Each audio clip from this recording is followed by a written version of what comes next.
উসমান ইবনু আবুল আশ রাদিয়াল্লাহু তাআলা আনহু থেকে বর্ণিত।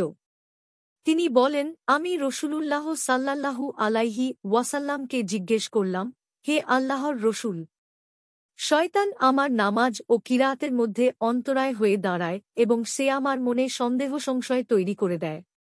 রসূলুল্লাহ সাল্লাল্লাহু আলাইহি ওয়াসাল্লাম বললেন, ওইটা একটা শয়তান যাকে খিনজাব বলা হয়। যখন তোমার মনে তার উপস্থিতি অনুভব করবে, তখন তা হতে তুমি আল্লাহ তাআলার নিকট আশ্রয় চাইবে এবং বাম দিকে ৩ বার থু থু ফেলবে।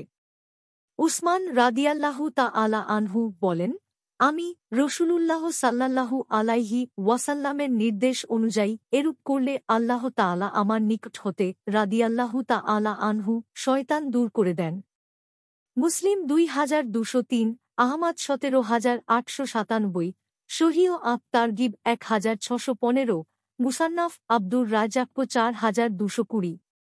মিশকাতুল মাশাবিহ ৭৭। হাদিসটির মান সহিহ।